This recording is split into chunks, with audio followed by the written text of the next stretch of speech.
There is a kind of betrayal that does not begin with shouting. It begins with silence. The kind of silence that greets you when you wake up expecting love, only to realize everyone has already left without you. My name is Madison Carter. I am 34 years old, and the worst day of my life started on Labor Day weekend when I opened my eyes inside my mother Diane's house. For 2 weeks, my family had been whispering, smiling, and telling me not to make any plans because they had a surprise for me. I believed them. Instead, I walked downstairs to an empty driveway, a silent kitchen, and a handwritten note telling me to give my grandmother her medication, water the tomatoes, and lock up before they returned on Monday. My entire family had gone to our lake cottage without me. By noon, the truth became even crueler. My sister Lauren posted photos of everyone laughing on the dock with the caption, "Best trip ever when she is not around, LOL." I did not cry. I did not argue. In that moment, I realized something far more painful. I had never been forgotten. I had been left behind on purpose. For 6 years after my father passed away, I became the person who carried everyone else. I owned a small bookkeeping business, prepared every family tax return, handled bills, solved emergencies, and quietly paid expenses nobody else wanted to touch. Every Sunday, someone would casually say, "Madison will handle it," as if helping everyone was simply my job. When my brother Tyler asked me to co-sign an expensive truck loan and I refused, everything changed. The warmth disappeared, the whispering began, and my mother kept reminding me to keep Labor Day weekend free because she supposedly had something special planned for me. I honestly believed for the first time in years that maybe my family wanted to celebrate me. Instead, they made me the unpaid caretaker while they enjoyed a vacation without me. After discovering the photos, I visited my grandmother Evelyn, who had also been left behind because she was considered too much trouble. While helping her organize her iPad, I accidentally discovered a shared calendar notification showing a meeting at our family cottage with a local realtor. Curious, I found an old family group chat that never included me. For months, they had secretly planned the trip. Then I found the message that shattered my heart. My mother had written, "Do not invite Madison. She will do the math out loud." Another message revealed the real reason for the trip. They planned to sell my late father's beloved lake cottage without telling me because they knew I would stop them. That night, I opened the green binder I had quietly maintained for 6 years. Inside were every receipt, invoice, canceled check, and payment connected to that cottage. Property taxes, insurance, roof repairs, dock reconstruction, plumbing, furnace replacement, and countless maintenance bills. While everyone else created memories there, I had paid more than $61,000 to keep it standing. Every complaint my mother made about how expensive the cottage was ignored one simple truth. It had never cost her a single dollar because I had covered everything without asking for recognition.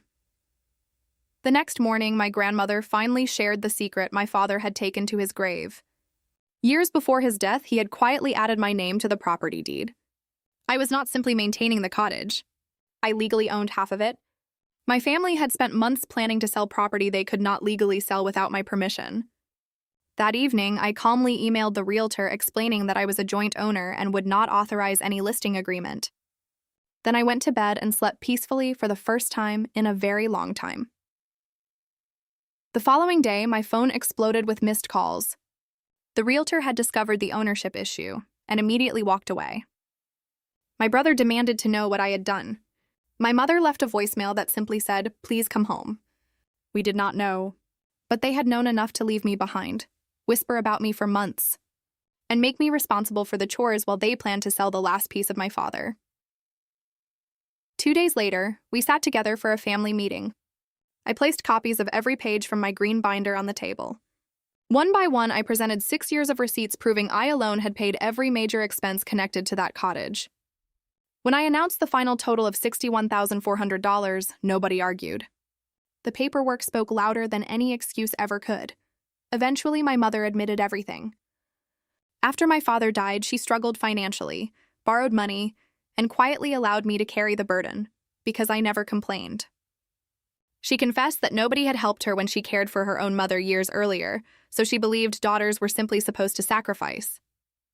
I understood why she became that person, but understanding did not erase what she had done to me. Then came their final offer. Sell the cottage, repay everything I had spent, and use the remaining money to finance my brother's business dream.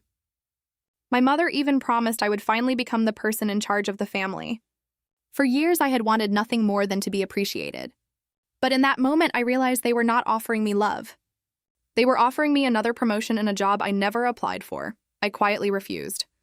I told them the cottage would never be sold. From that day forward, every expense would be shared equally through a written agreement. No more invisible payments. No more silent sacrifices. Then I looked at my family and said the words that changed my life forever. I never wanted to run this family. I only wanted to belong to it. The months that followed were not easy. My brother stopped speaking to me. My sister eventually realized our mother had lied to both of us by telling her I had chosen work over the family. Slowly, the truth replaced the lies.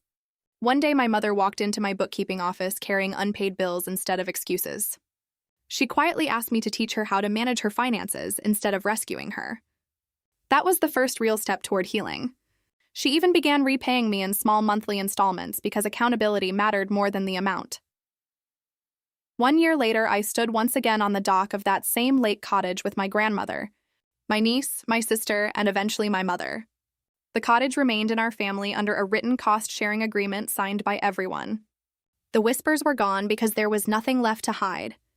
My brother chose not to come, but the door remained open whenever he was ready. Looking back now, I realized that the little note waiting on the kitchen counter changed my life forever. It forced me to learn a lesson I wish I had understood years earlier. Being needed is not the same as being loved. The day you finally understand that difference is the day you stop living for everyone else's expectations and start building a life where your kindness is a choice. Your boundaries are respected, and your peace no longer depends on earning a place at someone else's table.